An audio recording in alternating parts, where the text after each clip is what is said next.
for you today. Welcome aboard. Eric Hayes is in the house. Bridge MCP is in the house.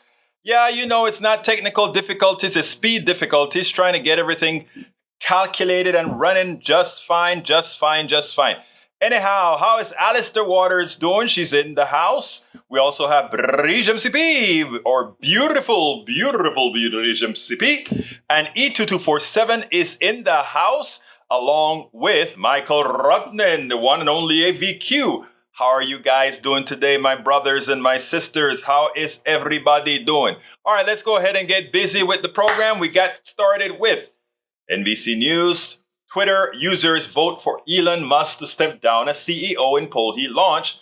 The billionaire said earlier that he would abide by the results of the Twitter poll, which he launched amid mounting backlash against his leadership of the site. More than 17.5 million votes were cast in the poll, with 57.5 in favor of Twitter stepping down. Imagine being so unpopular that your tweets cost you over $100 billion. Ridiculous, isn't it? Anyhow, continuing. Gizmodo, Trump's badly photoshopped NFTs appear to use photos from small clothing brands. The images were so lazy that based on reverse image searches, they were edited photos scraped off the internet. Gizmodo reached out to both companies to see if they had any agreement with the NFT project to seemingly use their products, but we did not hear back. NFTs are supposed to be originally created works, not ripoffs of other people's designs. If Trump had not previously licensed these images, he would be on the hook for any profits received reselling them. It also means that those who bought the NFTs who lose their digital rights over their purchase and could sue for a refund. I can predict the future. 2 class action lawsuits are forthcoming. Trump will soon lose double his ill-gotten gains while being exposed as a grifter again. What I don't get, this was simple. NFTs are a sham anyway, right? But there are people who made millions on NFTs. But here is it, non-fungible, trading, whatever, something. Anyhow, I don't know what it is really. I read up on NFTs long time ago, and I couldn't envision it in my head. Why would anybody want to own an NFT? But, you know, why would anybody want to own cryptocurrency? I don't know. Okay. But people like to talk about how this guy's prowess, he's a good businessman. All his followers like to talk about him being a good businessman. How difficult it would have been if Trump is going to be selling $99 NFT cards, right?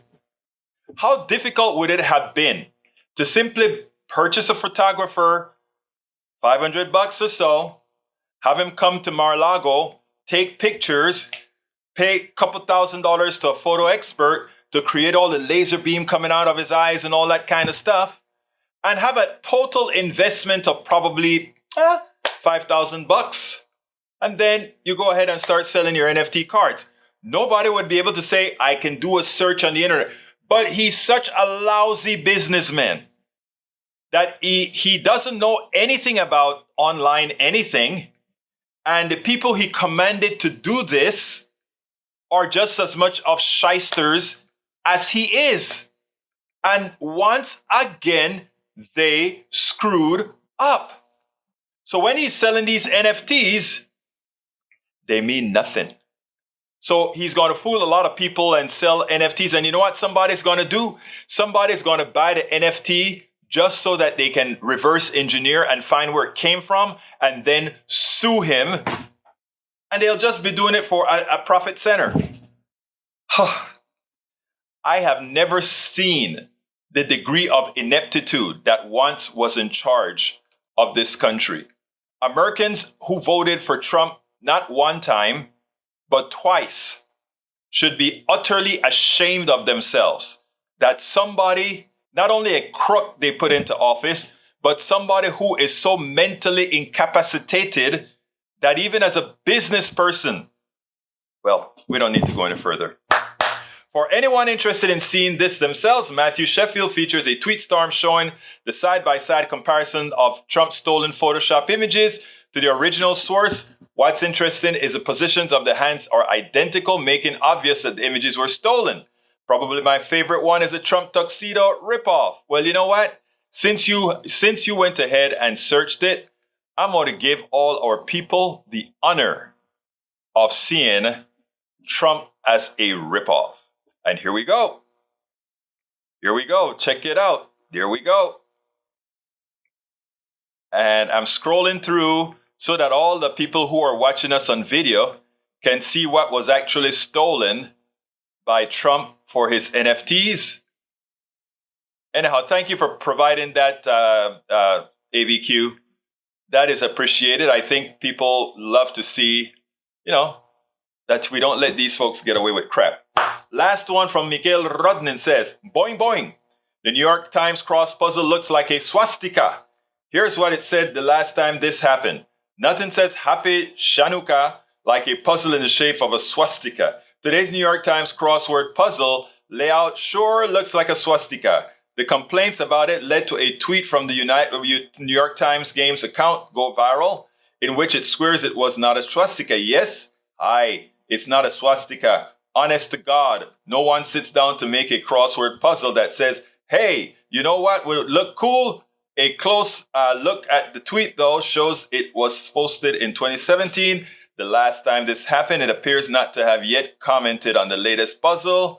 Looks like a swastika. I've got to see this myself. I didn't even see that tweet, AVQ. Oh, my God. Oh, my God. And how do you do that on Hanukkah, right? Check it out, guys. Let me show it to you all. There you go. Does it look like a quasi-swastika, like a bent out of shape swastika? Not a good thing. Not a good thing.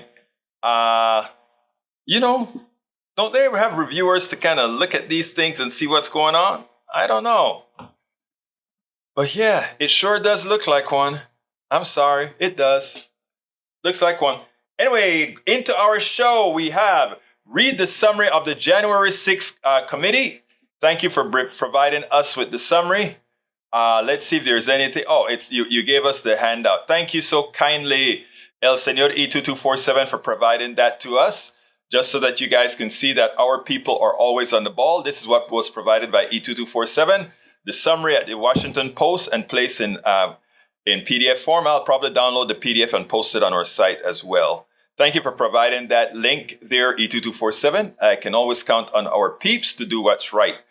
All right, Bridge MCP says, watch the January 6th. Yes, now we shall see. I watched it. They turned it over, and we earlier in this thing, we thought Trump was not going to be turned over as someone to prosecute. He was turned over. All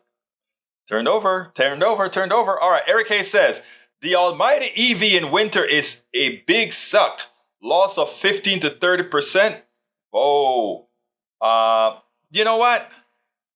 I want to see what you're talking about.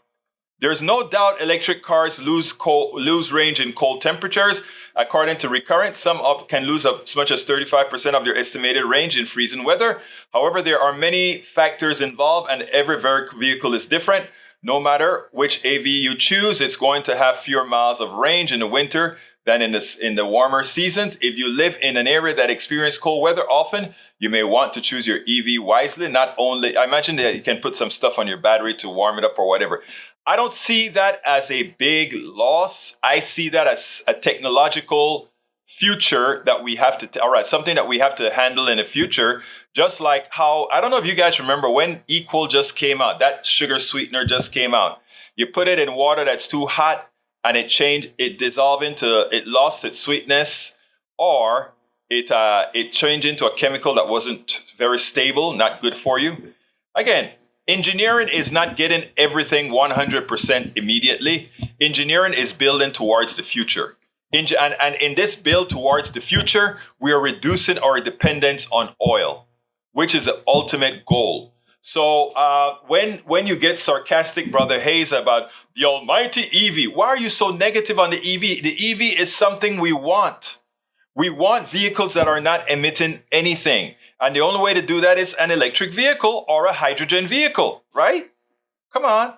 Doesn't take rocket science to understand that. Sound climate policy, now others will follow. Ohio legislature passes bill opening all state land to fracking, labeling natural gas green energy. Yikes. That's terrible. NBC, January 6th panel refers 4 GOP Congress members to the House Ethics Committee. The House Committee investigating the Capitol riot is referring four members of Congress, including GOP leader Kevin McCarthy of California, to the House Ethics Committee for non-compliance with subpoenas, calling them to testify about former President Donald Trump's attempt to interfere with the results of the 2020 election. In addition, McCarthy, the committee named GOP Representative Jim Jordan, Scott Perry, and Andy Biggs. And all of them are supposed to be leaders in the what again? They're supposed to be leaders in the next Congress. So we have crooked people already set up to lead the Congress. Michael Rodney says, guessing the mail didn't get delivered yet. No, our mail didn't get delivered yet. Is there something there that I need to see? I'll be waiting, my brother, and I'll let you know as soon as it gets here. All right, Lee Grant says, don't let your Trump hatred distract you from border crisis. The border is in crisis, you're right. And I think I can walk and chew gum at the same time. Last I remembered, I don't think I fell down the last time I tried walking and chewing gum. So I'm okay. The border is a mess. But I have and you know what? I'm going to stop right here and play my border clip. Let me see. Let's wait a second here. Let me see. Trump is fallen. Let's go ahead also and look for my border clip. Where's my border clip? Miss Raddatz. And there we go. All right. I'm going to hold off a second and finish reading your stuff first. But I have a clip about the border. I got a clip. It was his poll. Yes, it was his poll. All right. Next one. Bridge MCP. An insurrection is bigger than the border. Absolutamente so. Daniel Ledo says they know exactly what they're doing on the border. I don't think so. All right. Lawrence says, or rather, E2247 says, Lawrence Tribe Law will discuss today's special committee report and his criminal referrals on CNN with Aaron Burnett at 7:15 tonight. I think that will be on. Burnett is on CNN though. Yeah, she is. All right. Continuando con lo que estamos haciendo, vamos a ver.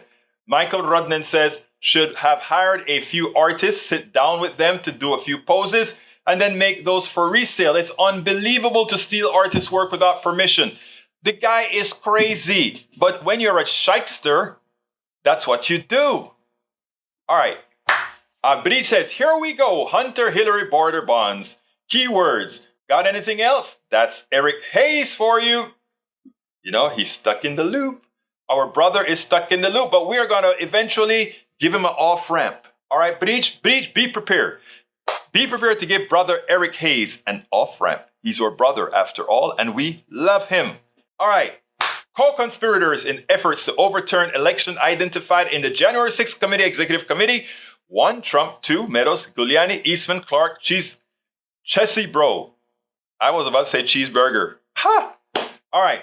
Tony Ornato needs a very good defense attorney because he went out there and he lied. He claimed, I can't recall that Donald Trump actually jumped and held the wheel trying to get us to the Capitol. Yes, he did. Yes, he did. E2247 has another link on the chain for us. And I guess I better put E2247's link up because it says, 1 co-conspirator in efforts to overturn election. And there we go. There we go. I don't think I have it on the screen, but I do now. All right.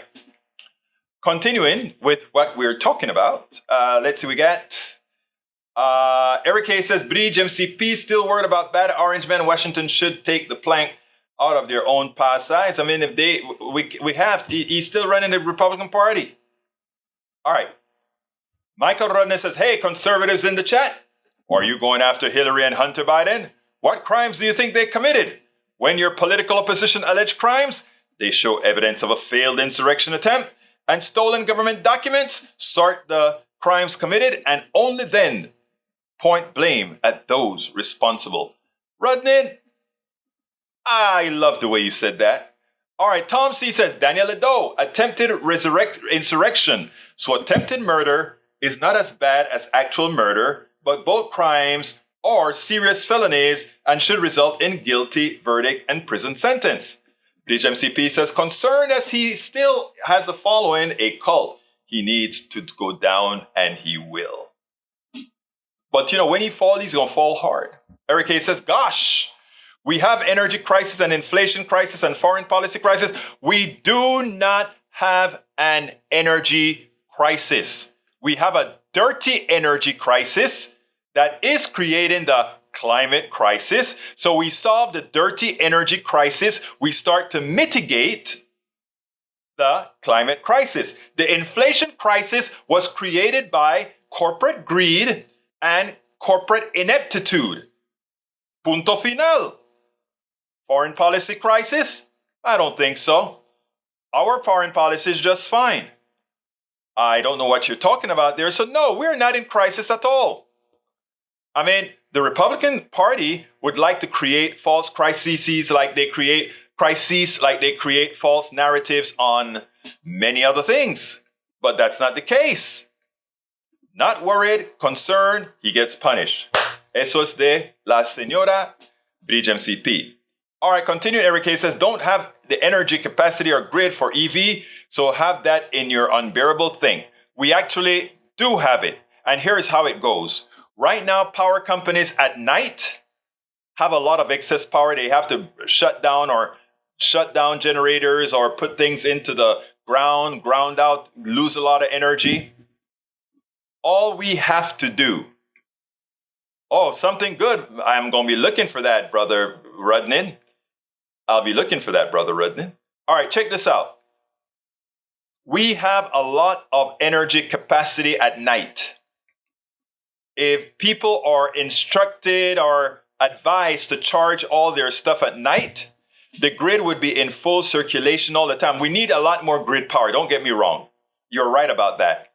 But I'm saying the stopgap measure is to charge mostly during the nights, and we would have enough. That would be fine. All right, continuing. Let's see what else we got here. Daniel Ledo says the border is a mess, says Egberto, but it's Trump's fault. Actually, it is. And since you brought that up, in about 2 minutes, I'm going to show you why. Let's see. South is mess on purpose. Crisis caused by Washington. We agree, Eric Hayes. The crisis at the border was caused by Washington, given power to the plutocracy who created problems in Central and South America and the Caribbean that makes all these people that are coming over here thinking that this is a way to get a better life after we've done pilfered them throughout south of the border. But that's for another time. Para ver, Maywood says, Daniel Edo still in denial. Are you, Daniel? I guess all the evidence, all the testimony, all the facts won't dissuade you into seeing the truth. Won't work, will it? You'd find an excuse to justify what happened.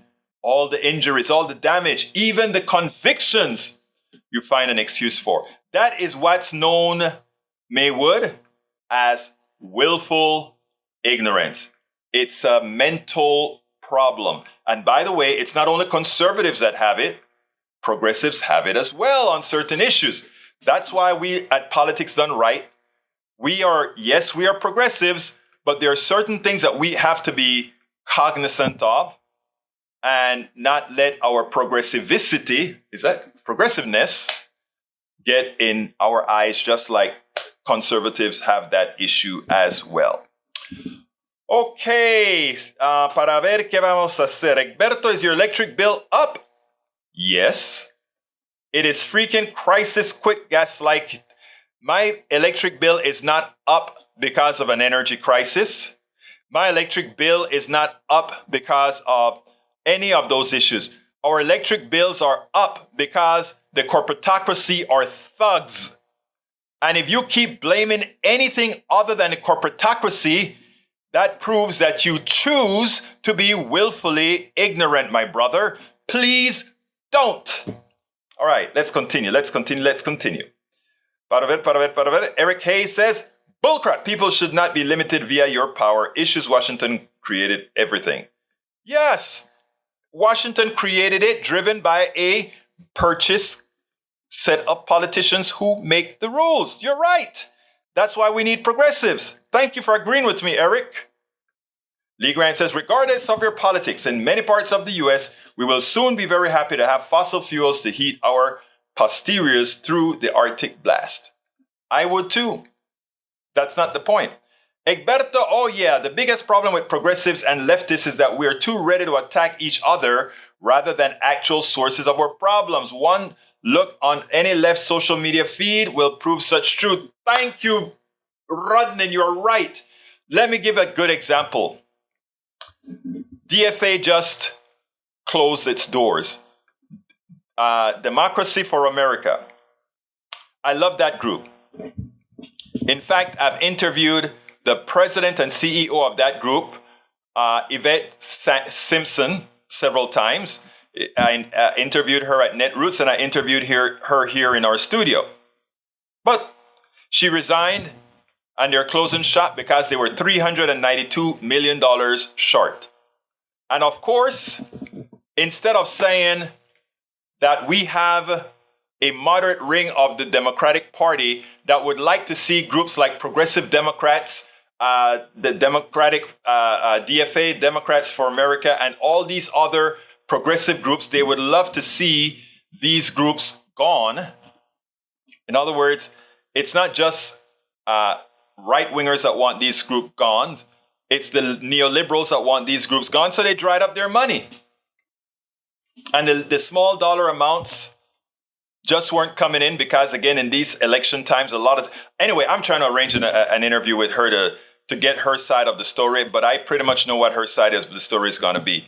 But again, a lot of the attacks that came against her, if not all, came from supposedly progressive people. And that's the name of the game. That's the name of the game. All right. All right, let's go ahead. And before that, let's see. Tom C. says, which January 6th committee completed investigation and submitted findings earlier so Democratic Congress had time to make changes in laws needed to prevent a future attempt to overturn a free and fair election? I agree. The problem is that they're too timid. They are generally too timid. All right. For those of you who thought, well, let me play the Donald Trump one first, and then we'll go to the other video. Check it out. Well, yes, we may be in the waning powers of Donald Trump. You know, we've said that before, but this time it looked like it may be real. The Republicans are happy now to really talk about Donald Trump and the future without Donald Trump. Let's go ahead and listen to a few of these, and then we'll take it on the other side. Here are those Republican lawmakers yesterday directly blaming former President Donald Trump for their party's poor performance in the midterms. Take a look.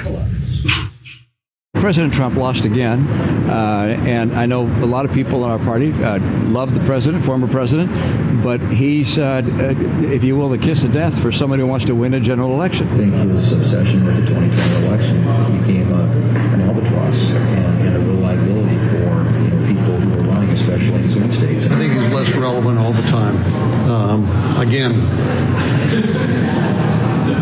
Even if you capture all of the Trump voters, you may be able to win a primary, but you're not necessarily going to win a general election. Those candidates most closely associated with former President Trump underperformed. That is objective. And those who had a little bit more distance tended to do a little bit better. Is former President Trump's endorsement the kiss of death, as another Republican senator said today? One thing Democrats have done a good job. They got their mail-in. They did a better job with early votes, mail-in and early voting. I think people vote based on what they think is important to them. They don't vote because one of us tells them they should vote that way. I don't think this was any referendum on President Trump. I think this is a referendum on us learning the cycle of how to run an election. We as Republicans have to learn about getting people out to vote. Cat's out of the bag with early voting. Donald Trump's presence was so significant here. Republicans are ready to embrace him in 2024 as your standard bearer. I don't quite see it that way. The Trump factor helps some and it hurts some, depending where you're at. Biden's not overly popular, but they won because I think their financing system is so much better than ours. So, Joe, what does Trump have on Lindsey Graham? I mean, or what else could it be? No power. It's nothing. No. I mean, everybody's like, oh, what's he have on Lindsey? What's he have on these people? Nothing. They're shameless. They're afraid to go to their voters. When it was cool for Lindsey to be part of our group, to run Newt Gingrich out of town, he was first in line.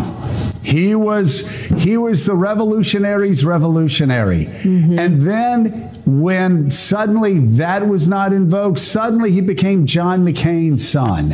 And, a political son. And we were like, what? How do you go from like running coups with us to being like John McCain's son, who Senator McCain, God bless him, I loved him, but he had very little use for us, right? Right. And then how do you go? But John McCain was running for president, so Lindsey ran to the power.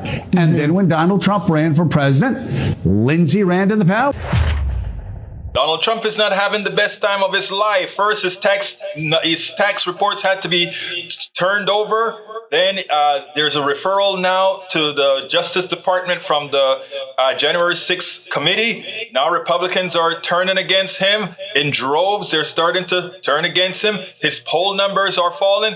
Hey, this may be the time. We've said it several times before, but this just may be the time. One of the things that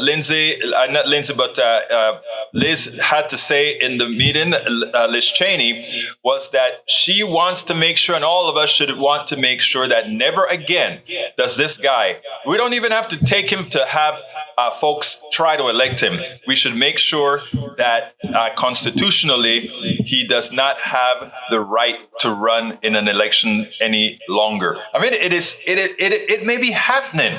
It may be happening. We may actually see that this guy gets put away in the long run, which couldn't come soon enough. The evil that he represented to this country, and unfortunately, the carnal nature that he pulled out of a whole lot of his constituents that, unless haven't had a Donald Trump, while some of that stuff may have been recessive, he brought it all out. But we'll see what happens, folks. We'll see what happens. Donald Trump, your days are numbered. We spend a lot of time deconstructing the news, trying to parse it into a form that everybody can understand. We try to find those little nitpicks where, sorry about that, but Donald Trump, your days are what again? They are numbered. Your days are numbered, Donald Trump. And you know what? Good for Donald Trump that he has his days numbers, right? Anyhow, folks, we got, did I read that right? Is it somebody's birthday? I guess so. Happy birthday, Paul Fleming Sr. How are you doing? That's why I was late back. I wanted to do something nice for Paul Fleming. It's his birthday. So I wanted to put a card up, but I could only get to the graphics program a little bit fast enough to come up with something quick to say, happy birthday, Senor Fleming. Thank you for being here. Thank you for always being here. As Tom C. says, folks, please go and start giving us those thumbs up. We need those thumbs up. We need those thumbs up. Anyhow, let's continue with our readings here. Tom C., Bridge MCB, Dita Trolls are really active today. Give them some love. Sometime you give a little bit of love, it works. All right. What else have we got here? We've got, let's see what, Eric Hayes, let's see, Lee Grant replying, say, what? Is what, Lee, I didn't know you could speak in slang, Grant. I'm proud of you. Daniel Lado, y'all do realize that even when Trump is gone, the conservative ideology still remains. Trump is not a conservative. Can't believe that you are a real conservative like you, Lado, still will try to make Trump into a conservative. Without Trump, we are still coming after abortion, still buying guns, still against CRT and adolescent genital mutilation, still want to close the border and deport undocumented. Well, you know the thing. Yeah, I know. And you guys are going to continue to shrink. That's okay, Daniel. Eventually, you'll shrink so much that you're going to, as happens with the derivative, you're going to go into what's the word? Insignificance, maybe? And then you'll probably decide at that point to join where most humans are, I'm pretty sure. Breach MCP says, guys, I have no idea what you're replying to. FB comments disappear for me. I'm so sorry to hear that. And everybody's wishing Brother Fleming a happy baby. A happy birthday, baby. All right, Danielle, let's see what else we got here. Gotta read, they knew how a culture conspiracy. Shiva Las Vegas says, stop that, Egberto. You know nothing will happen to the Teflon Don. Shiva Las Vegas. Shiva Las Vegas. Don't say that. Let's make sure that something happens. That's in your power, Shiva. Only if you say that will that be a reality. Let's see what Michael says. Egberto, save some emojis for the next time. All right, I like that. I like that, brother. I like your emojis, dear. I'm going to save that for the next time. Michael Rodney Trump isn't a conservative. He's an authoritarian. Thank you for that.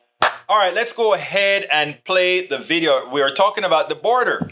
Now, who's at fault for the border? Please tell me. To who shall we blame the border? I have an answer for you. Check this out. Martha Raddatz, host of ABC's This Week, surprised me today. Usually she always seems to appease Republicans. Well, today she really nailed Greg Abbott. I want you to listen to this and then we'll take it on the other side, because I haven't heard anybody hit the governor of Texas, Greg Abbott, like this before, not even on MSNBC or other supposedly more friendly channels. Check this out and we'll take it on the other side. You talk about the border wall, you talk about open borders.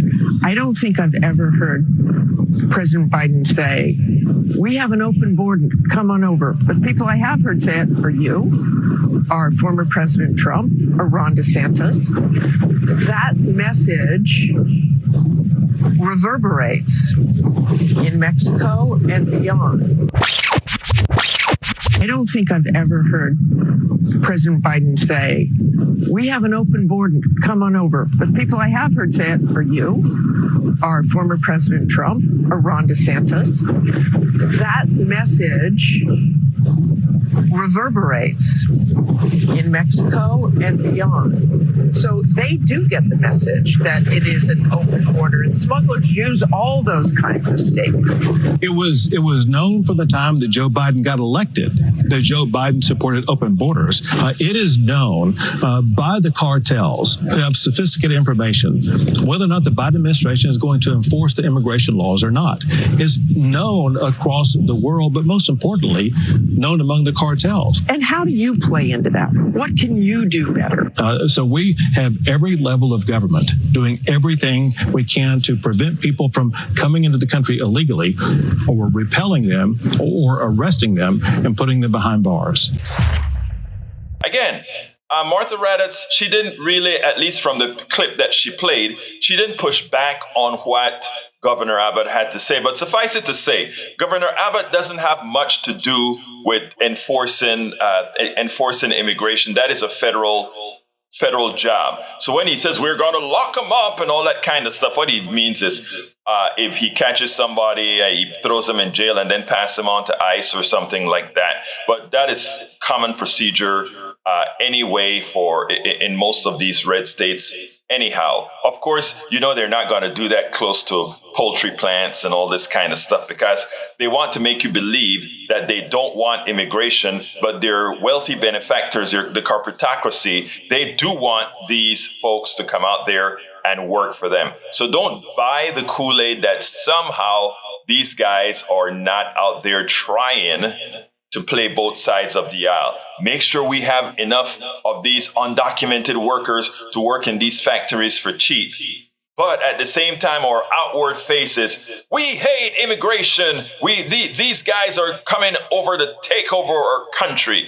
It's two sides of the coin. So don't be fooled. But what Martha Raddatz did there was very important. The people on the other side are hearing that America has open borders, not from the president, not from President Biden, not from Democrats, not from progressives, but from folks like Greg Abbott, Ron DeSantis, and other Republicans.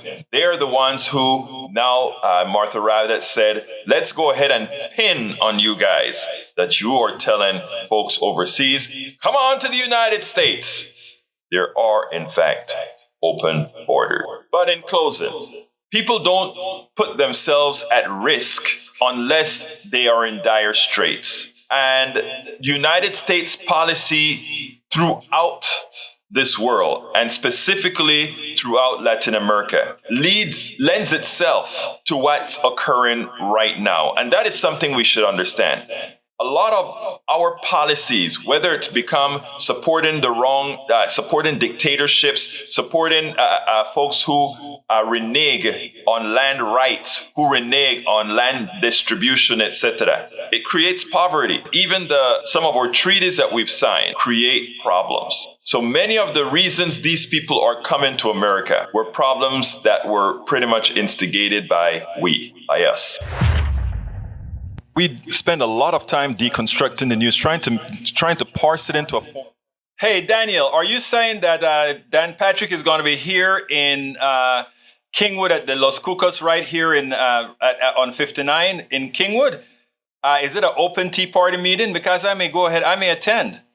Let me know if that's the case. I may want to attend and see if he'll talk to me. I may want to attend and see if he'll talk to me. So is it an open meeting? And by the way, are you going to be there? I may just go ahead and visit and see if I can get an interview with him. All right, I get the notices and I didn't get it at all. All right, let's see. Let's see. Where did I leave off? Okay, here we go.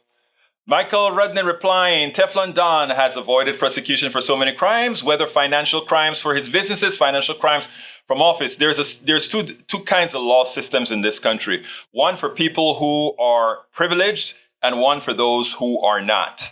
Who are the ones that are not privileged? Just remember my three phrases: the ghettos, the barrios, and Appalachia.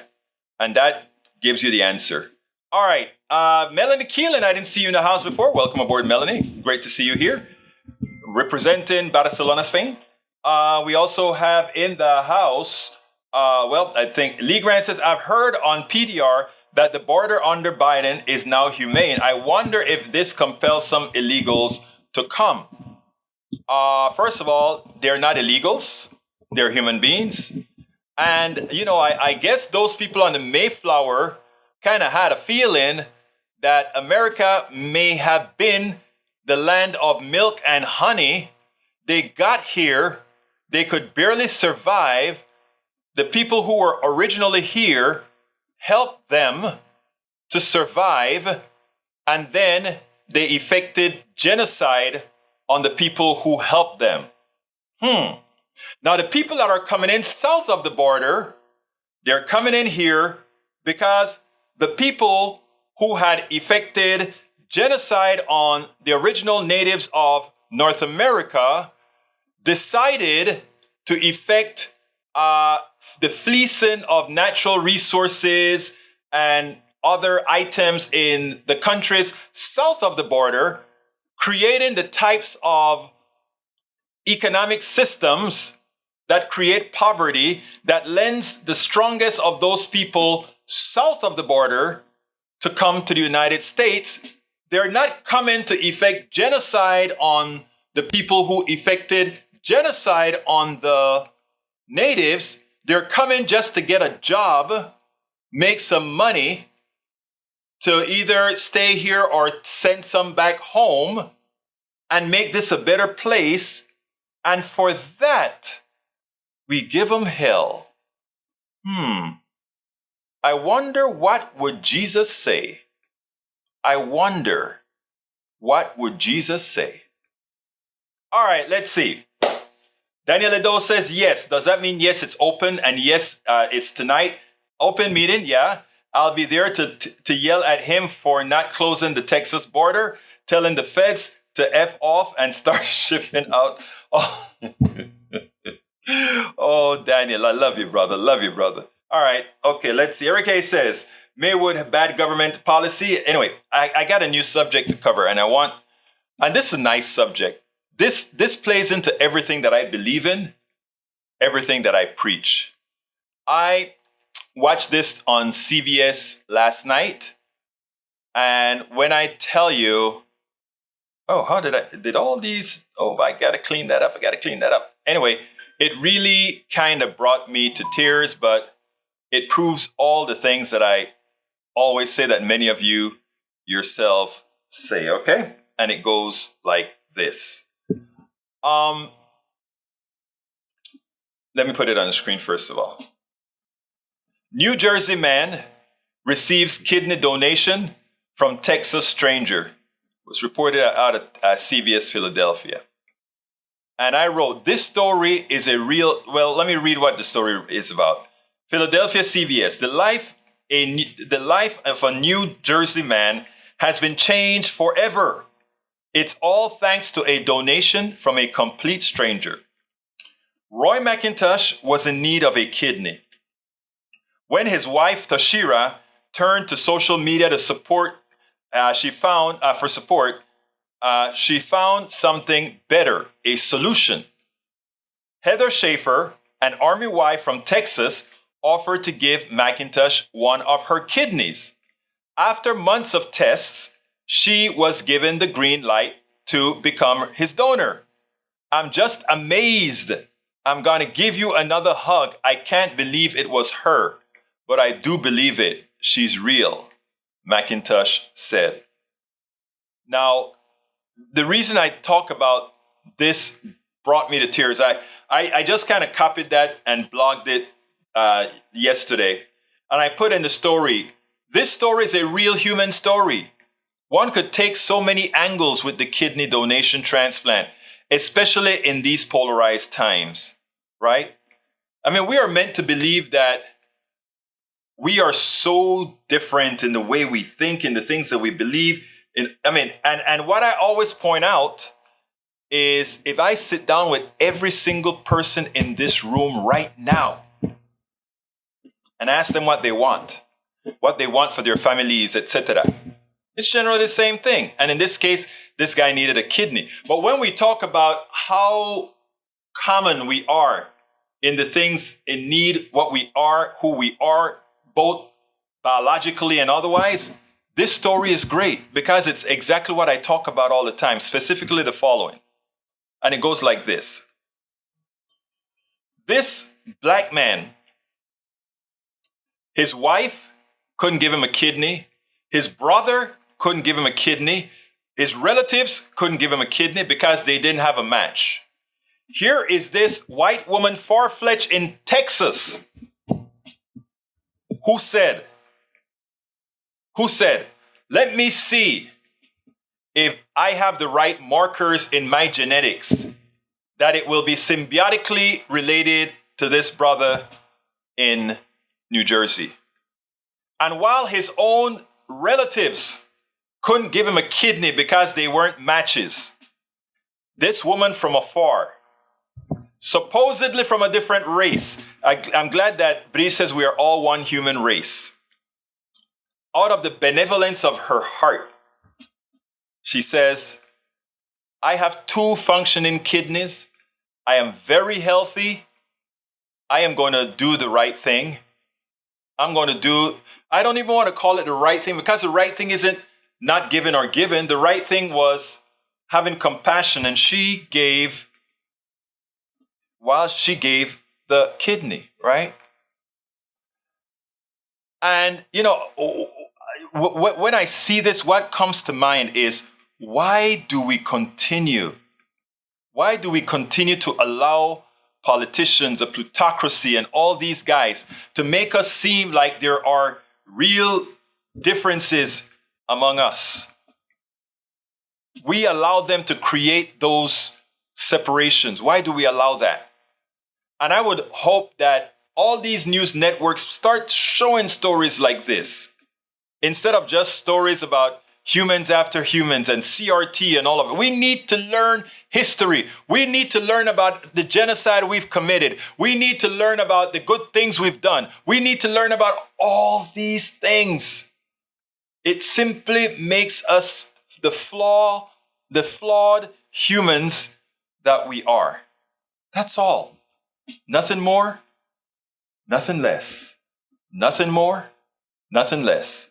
Michael Rodden says, Egberto, while I like stories like this, in less than 5 years, we're likely to see 3D printed kidneys ready for human transplant, ending one form of suffering. I'd rather have a systemic solution than a feel-good story for one lucky person. I hear you. And I agree with you, Brother Rudnan. But what I'm saying, notice what I said in my header, in my lead. I said, this story is a real human story. One could take so many angles with this kidney donation transplant, especially in these polarized times. While this is a kidney story, a healthcare story, the bigger story to me that has created trouble all over the land is the commonality of these two people that our society would like to make very different when they're not that different at all. That's what I'm talking about. That's what I'm talking about. And that's why I love the story. Taking it from the last angle, of course, is we shouldn't wait on a feel-good story that only helps one person when there are thousands of people waiting for a kidney. You're right about that. Egberto, they all come as illegals. Immigrants are illegal to start. They come to get legal. Thank you for that clarification, Bridge. And let's not talk about Jamestown. Let's not talk about Plymouth Rock, etc., etc. Bridge MCP, laugh it up, Daniel. All right, let's see what else we got. And I have one other story, and it goes about Elon Musk. I think I placed it in here. Did I write it up? I think I wrote a little piece on it. Yeah, here we go. As you all know, Elon Musk makes the rule up as he goes, right? He decided to say it's time. Well, he decided the following. He said, it's one thing to hope for a better community online and another very different one to build it. Just ask the users of administrators of journal.host. As it turns out, Elon Musk wants to throw reporters off the channel. He wants to tell folks what they can and cannot do now on Twitter. In fact, you can't even pass a link to Mastodon anymore or to other competitors. But here's what I'm saying, and this goes for Facebook, Twitter, all of them. We need a decentralized, absent a very tightly regulated private sector in mass communication that we have in Twitter, Tumblr, Facebook, YouTube, etc. Absent strong regulation that keeps an equitable or an even playing field, we need a decentralized network like we have with Mastodon that I'm just learning about. I just started to create a new password and link, etc. on Mastodon. I'm waiting for approval to get onto journal.host, but it's a journalism Mastodon. But we need to start thinking seriously about decentralization when it comes to things like Facebook. Decentralization doesn't mean, a lot of people like to look at decentralization as removing government as one of the sole vendors, right? Which isn't the case. Because centralization isn't the government. The government actually is we the people, which is all of us, which makes it impossible for us to call it centralization. All right? Let's get that out of the way. Michael Rodney says, Egberto, Twitter removed that limiter about not promoting other networks. You see, things change so fast, I didn't even know they removed it. It was up to yesterday, it was still on. Okay, we also have go donate if you feel compelled, or better yet, sign up and put on license if you die. I was at mixed feelings about that, but I am actually going to go ahead and cave in and allow myself to be a donor. I was always concerned about being a donor because of some in the paramedic field who think the lives of some are worth less than the lives of others. And I was always concerned about being just a provider of parts. But after seeing this story, I kept on saying, well, maybe that'll happen sometime, but maybe most of the times it won't, and probably should. Big issue for Congress, its implication of Ukraine war for U.S. Special Operation Forces. Thank you for that link. What else am I missing here before we go? We're coming close to the end of the show. As Finland joins NATO, it is building a border wall with Russia. Where did it get that idea? Maybe Brother Trump? I don't know. Build that wall, build that wall. Let's see what else we have here. Any more stories that you need me to talk about? I have one more. Donating money to medical research. Yeah, I've done that. I've also donated to energy production.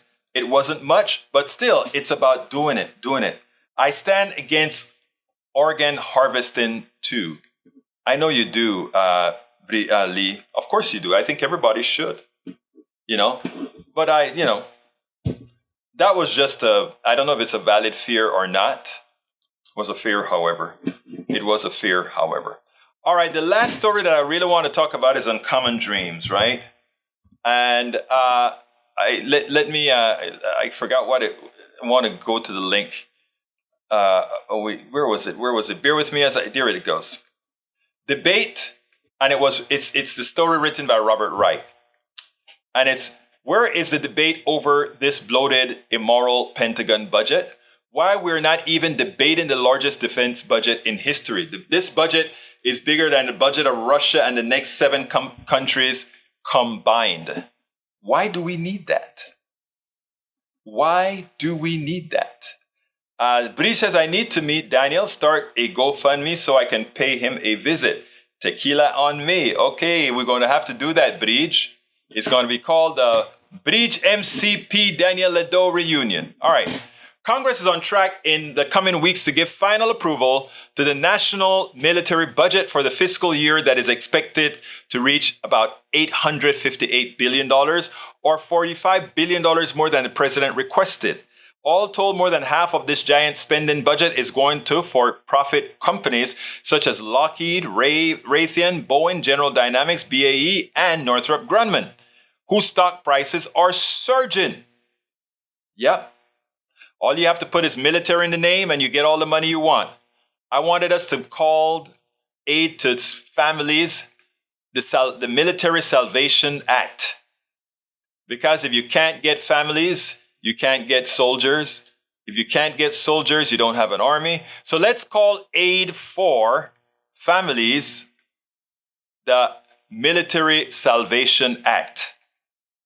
I think that would be a good thing.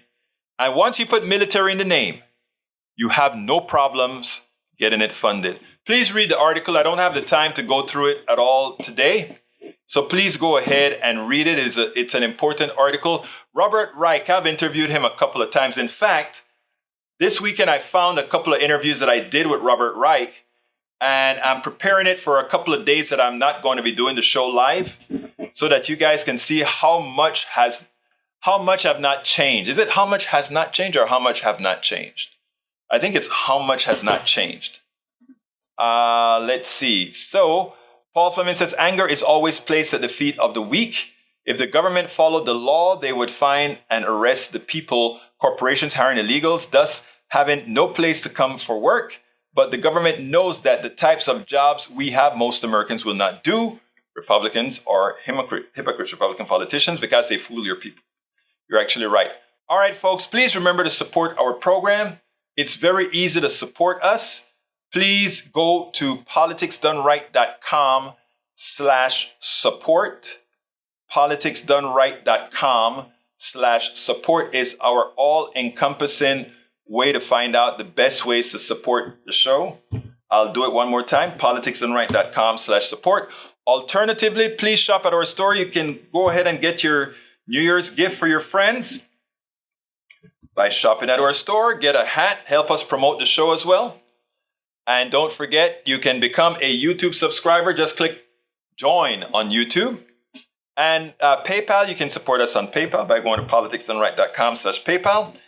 And most importantly, we need more patrons. So please consider supporting us at Patreon, politicsdoneright.com/Patreon.